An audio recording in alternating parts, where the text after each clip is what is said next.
A continuación vamos a estudiar los delitos contra la propiedad intelectual. Desde la creación de la propiedad intelectual y los conceptos que la estructuran, ha existido en el mundo la controversia sobre qué delitos pueden aplicarse respecto de su vulneración. En la medida en que la propiedad intelectual tiene el componente de ser propiedad, en la medida en que está constituido por derechos, pero a su vez tiene un componente patrimonial, y eso hace que se lo hubiera relacionado con delitos contra el patrimonio. Sin embargo, como vamos a ver, la propiedad intelectual no solamente interesa a la persona que es titular de los derechos de propiedad intelectual, sino también a la propia comunidad.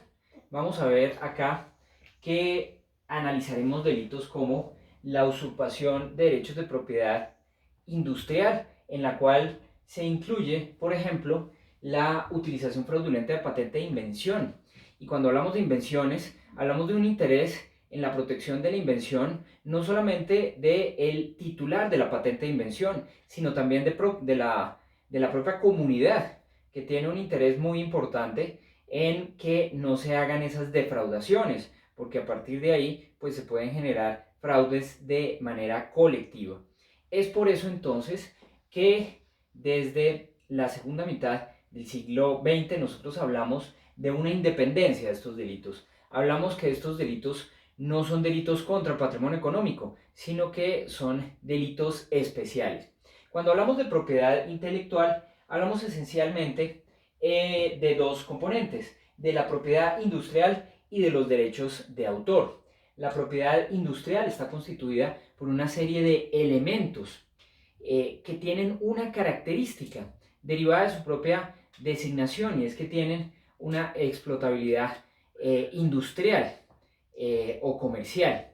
Eso los diferencia de los derechos de autor, que tienen un componente mucho más personal, artístico, literario, y por eso entonces tenemos esa distinción entre propiedad industrial, esos elementos que tienen una aplicación industrial o comercial, y finalmente los derechos de autor, que tienen un componente intelectual muy alto, creaciones artísticas, literarias, científicas, fonogramas, programas, soportes lógicos, derechos entonces que tienen que ver más con creaciones del sujeto que con aplicación industrial. Bien, en relación con estos delitos, en Colombia lo primero que hay que señalar es que nosotros no reunimos en un solo título ambos delitos. Nuestra clasificación es un poco abierta, en la medida en que nosotros tenemos dentro de los delitos contra el orden económico, social o socioeconómico, delitos contra la propiedad industrial, mientras que tenemos otro título especial para los delitos contra los derechos de autor. Bien, teniendo en cuenta eso, entonces vamos a mirar cada uno de estos dos bloques por separado. Primero, los delitos contra la propiedad industrial. Los delitos contra la propiedad industrial tienen una serie de características muy importantes. Estos delitos, en primer lugar, tienen un sujeto activo no calificado. Eso quiere decir que pueden ser cometidos por cualquier persona. Y otra característica muy importante que tienen estos delitos es que tienen una serie de objetos materiales muy especiales relacionados con la propiedad industrial. La propiedad industrial en el mundo se regula en las últimas décadas a partir de tratados multilaterales o incluso de organizaciones comunitarias. Es decir, en Europa, por ejemplo, toda la regulación de propiedad industrial nosotros la encontramos en directivas de la Unión Europea. En el sur del continente, en la parte sur de Sudamérica, la encontramos en determinadas decisiones del Mercosur, mientras que en el norte de Sudamérica encontramos acuerdos de la Comunidad Andina de Naciones. La Comunidad Andina de Naciones tiene realmente en la práctica muy poca aplicación en la actualidad, pero una de las utilidades que presta es precisamente tener estructurado dentro de determinadas decisiones toda la regulación de propiedad industrial, de protección de la propiedad industrial. De acuerdo a esta regulación, la decisión más importante que tenemos en materia de propiedad industrial, de su protección, es la decisión 486, donde nosotros encontramos entonces qué se entiende por cada uno de estos elementos de propiedad industrial que les voy a hablar a continuación, cuáles son sus formas de protección, no solamente nacional, sino también internacional, en la medida en que realmente se ha reconocido desde hace muchísimo tiempo que la protección de la propiedad industrial no puede ser nacional, sino que tiene que ser internacional, de allá que tengamos un acuerdo muy importante sobre propiedad industrial y propiedad intelectual, que es el Acuerdo de París. Pero pues a nivel local lo que tenemos es la decisión 486 de la Comunidad Andina de Naciones. Bien, vamos a hablar entonces a continuación de cada una de las modalidades de delitos contra la propiedad industrial. En Colombia tenemos 3 delitos, son bastante sencillos: la usurpación de derechos de propiedad intelectual o derechos del obtentor, el uso ilegítimo de patentes y la violación de reserva industrial o comercial. Bien, comencemos por el primer delito: usurpación de derechos de propiedad intelectual o derechos del obtentor.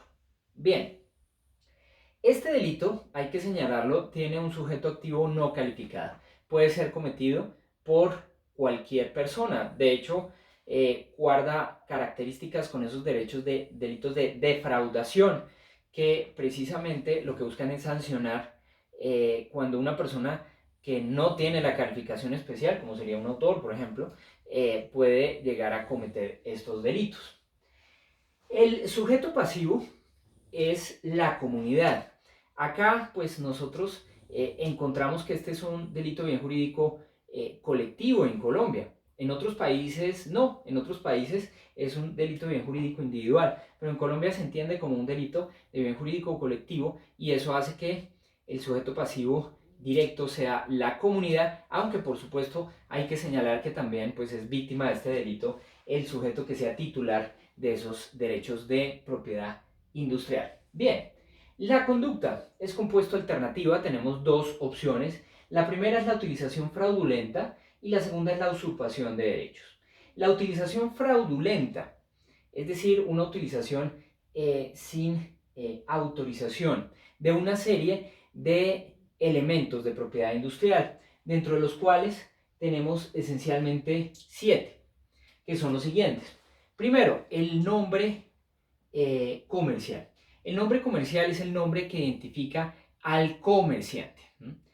En segundo lugar tenemos a la enseña. La enseña es el nombre que identifica al establecimiento de comercio, que de acuerdo a nuestro Código de Comercio es el conjunto de bienes materiales e inmateriales que organiza un empresario para el desarrollo de los fines de su negocio. Luego tenemos a la marca. La marca es el conjunto de signos o símbolos que identifican un producto. Luego tenemos a el modelo de utilidad.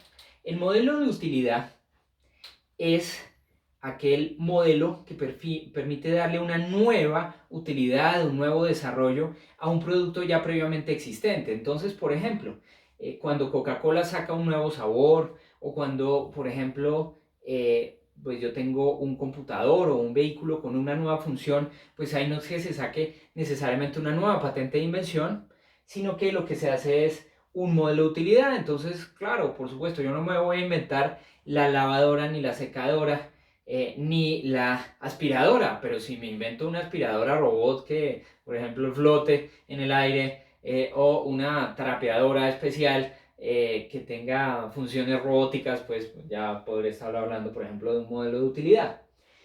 Tenemos también los diseños industriales. Los diseños industriales son los que le dan la presentación a los productos. Entonces, hay muchas ocasiones donde nosotros tenemos presentaciones especiales. Entonces, por ejemplo, tengo aquí este computador Hewlett Packard, donde no solamente es importante el producto del computador, sino vean ustedes su diseño. Es un diseño pues bastante particular. O pues el diseño industrial más famoso del mundo, que es la botella de Coca-Cola. O bueno, aquí tenemos por ejemplo pues este limpiador de tableros, pues tiene su propio diseño industrial, bastante sencillo, pero tienen su propia presentación estos productos. Y finalmente tenemos a la patente de invención, que es realmente la más importante. La patente de invención es la patente que se otorga respecto de una creación novedosa que tiene una aplicación industrial. Cuando hablamos de creaciones novedosas, se señala que tienen que ser nuevas en el estado de la técnica, es decir, en la tecnología. Tienen que ser cosas nuevas, no invenciones de cosas que ya existan. Y adicional a ese elemento, la patente de invención tiene un requisito muy importante, es que sea susceptible de aplicación industrial, es decir, de aplicación masiva, no sea un invento que surgió un momento y que no se puede reproducir industrialmente. Bien, la segunda forma es la usurpación de los derechos del obtentor de nuevas variedades vegetales. Aquí tenemos una controversia muy grande, por supuesto, y es si pudiera llegar a aplicarse la propiedad industrial respecto a nuevas variedades vegetales. Entonces, el primer debate es si podemos hablar de patentes de invención respecto de nuevas variedades vegetales. Y la discusión finalmente tornó hacia que no es posible, sino lo que se habla es de derechos del obtentor de nuevas variedades vegetales. Las nuevas variedades vegetales son muy importantes para nuestro desarrollo. Por ejemplo, nosotros tenemos nuevas variedades de café. Ustedes sabrán de pronto, ya por historia, que en los años 80 hubo una serie de plagas que afectaron muchísimo el café, como la roya o la broca, por ejemplo. Entonces, en algún momento se realizaron nuevas variedades para poder que estuvieran blindadas respecto de estas plagas. O, por ejemplo, determinados alimentos que tenían una producción muy pequeña, la posibilidad de maximizar esa producción. Estos son nuevas variedades vegetales que, como ven ustedes, tienen una protección también de parte de los derechos de propiedad industrial. Bien, ya desde el punto de vista subjetivo, se requiere el dolo como elemento subjetivo. En segundo lugar, tenemos el uso ilegítimo de patentes. Como en el caso anterior, tenemos un delito de sujeto activo no calificado. El sujeto pasivo es la comunidad, nuevamente. Y pues ya frente a las conductas, la conducta es muy sencilla, consiste en fabricar o usar un producto sin la autorización de la persona correspondiente. ¿Quién será? Pues en principio pues podrá ser el sujeto titular de la patente quien tenga que dar ese permiso para la utilización de esas invenciones. Desde el punto de vista subjetivo es un delito doloso. Y finalmente tenemos un delito muy interesante que es la violación de la reserva industrial o comercial. Es un delito interesante porque en muchos países simplemente se identifica que el secreto industrial es una forma de propiedad industrial y por lo tanto pues, se encasilla acá, se podría encasillar dentro de la usurpación de los derechos de propiedad industrial o derechos del obtentor. Sin embargo, en Colombia se ha querido dejarle un delito específico con un objeto material, entonces muy específico, que es la reserva industrial o comercial. Aquí lo que se tutela en concreto, lo que se protege, el objeto material, son secretos industriales o comerciales de las empresas. Ya en la práctica, ¿qué implica esa protección? Pues que muchas empresas y muchas industrias pueden realizar descubrimientos que son muy importantes, pero que todavía no tienen una protección a través de una patente de invención. La patente de invención la entrega una autoridad concretamente.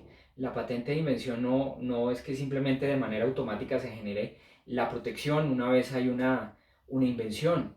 Es necesario que se otorgue esa protección. En Colombia esa protección la otorga la Superintendencia de Industria y Comercio. Entonces, si no se han llegado esos trámites y yo simplemente pues tengo una serie de avances en la investigación, pues eso igual tiene una tutela a través de este delito de violación de reserva industrial o comercial, que reitero, se centra concretamente en la protección de los secretos industriales, esas invenciones que tienen las industrias, las empresas, esos procesos de invención que a veces van adelantados, a veces no tanto, pero pues que son reservados, o también los secretos comerciales que puedan llegar a tener las empresas sobre su operación y funcionamiento. Entonces, para eso tenemos este delito específico. El sujeto activo del delito es indeterminado, el sujeto pasivo nuevamente es la comunidad, aunque por supuesto, como en los casos anteriores, con una víctima muy concreta que es la empresa titular de esa reserva industrial o comercial. Y lo que tenemos acá es una conducta consistente en la violación de la reserva industrial o comercial. Esa violación, ¿cómo se da? Pues a través de la divulgación con su aprovechamiento de esos secretos industriales o comerciales. Finalmente, desde el punto de vista subjetivo, es un delito doloso. Bien, luego tenemos el segundo bloque de delitos, que son los delitos contra los derechos de autor. Todos estos delitos tienen un objeto material común, que son las obras, aquí hablamos de una creación intelectual de carácter literario, científico, artístico, fonograma, programa o soporte lógico. Entonces, eso es esencialmente el objeto material de estos delitos. Pero, pues, estos derechos tienen dos modalidades: la protección moral, es decir, los derechos morales, el derecho a ser reconocido como autor de una obra, es decir, por ejemplo, que pues en cualquier obra, por ejemplo, en este caso, este delito, delitos económicos en la actividad financiera del doctor Hernando Hernández Quintero, pues que por cierto lo recomiendo en materia de delitos económicos, pues una protección que se tiene inicial es el reconocimiento como autor del doctor Hernando Hernández Quintero, profesor de la Universidad de Ibagué. Pero pues también existe una protección de los derechos patrimoniales, el derecho a la explotación de la obra, que es posible que la tenga directamente el doctor Hernández Quintero o es posible que le haya cedido, es una posibilidad que tenemos los autores, también que le haya cedido a la editorial, que es la editorial Ibáñez. Y así pues con cualquier obra, aquí tenemos una de Michelle Obama, por ejemplo, Becoming, bueno, en fin, aquí pues tenemos la señora Michelle Obama, pues será la titular de la protección del derecho moral de autor a ser reconocida como autora del libro. Y miremos a ver quién podría tener la explotación de estos de este delito. Pues entonces miramos a ver cuál es la editorial. Entonces la editorial Crown de Nueva York, bueno, pues en principio será esa editorial la que podría tener pues los derechos patrimoniales de autor, aunque en algunos casos los mismos autores se pueden reservar los derechos patrimoniales. Eso depende del contrato de los derechos de autor concretamente que ha suscrito el autor pues con la editorial, o pues tenemos otras posibilidades con la empresa discográfica, por ejemplo, o con la empresa de software, en fin. Bien, ya en relación con los delitos, son delitos pues, realmente muy sencillos, derivados de esa distinción entre el derecho moral y el derecho patrimonial de autor. Primero, la violación de los derechos morales de autores, es decir, el derecho a ser reconocido como autor de la obra. Aquí pues tenemos tres modalidades de conducta que ya vamos a ver. Este delito, violación de derechos morales de autor, tiene un sujeto activo no calificado. El sujeto pasivo nuevamente es la comunidad, nuevamente con la víctima pues del titular de esos derechos morales de autor, pero pues fíjense ustedes, si yo empiezo a falsificar una obra, pues también estoy afectando a la propia comunidad. Bien, frente a la conducta tenemos tres posibilidades. Es una conducta compuesta alternativa: publicar sin autorización. Entonces, por ejemplo, que a mí me publiquen una obra que yo tengo por ahí y resulta que pues nunca di la autorización para que me la publicaran. Inscribir con otro nombre. Entonces, digamos que yo tenga una obra, miremos que por aquí tenía una obra, esta por ejemplo, que escribimos con los profesores Gustavo Almaceda y Luis Felipe Henao, pues por ejemplo, que se inscriba pues con un nombre distinto a esta obra de Derecho Penal de la Sociedad del Riesgo, pues también escrito conmigo, que se inscriba con el nombre de otros autores, o también compendiar o transformar sin autorización, que por ejemplo la editorial u otra persona hubiera llegado y simplemente hubiera sacado partes del libro sin consultarle a los autores. Finalmente, desde el punto de vista subjetivo, es un delito doloso. En segundo lugar, tenemos la violación de los derechos patrimoniales de autor. Ya les decía, cuando uno crea una obra, pues no solamente se da el derecho al reconocimiento, sino también a su explotación patrimonial, que yo lo puedo hacer personalmente o lo puedo llegar a hacer a través de terceros, de empresas. Y pues aquí pues tenemos un sujeto activo no calificado. El sujeto pasivo es la comunidad. La conducta es compuesto alternativo. Tiene 6 verbos rectores: reproducir, representar, alquilar, disponer, retransmitir o recepcionar la obra sin autorización del titular de los derechos patrimoniales de autor. Bien, respecto a este delito, la Corte Suprema de Justicia ha señalado que es necesario analizar la antijuricidad material, en la medida en que no se puede cometer pues con cualquier reproducción, representación, sino que pues es necesario que realmente haya una afectación. Entonces no podría cometerse con una sola obra, sino pues con un grupo significativo de las mismas. Bien, desde el punto de vista subjetivo, pues finalmente es un delito doloso. Y finalmente tenemos la violación de los mecanismos de protección de los derechos de autor. Entonces existen mecanismos como el copyright o mecanismos de seguridad electrónica para proteger las obras. Pues este delito se comete violando esos mecanismos. El sujeto activo es no calificado. El sujeto pasivo nuevamente es la comunidad, teniendo también como víctima al autor o los autores. La conducta consiste en la violación de esos mecanismos de protección de los derechos de autor, y finalmente tenemos que es una conducta dolosa.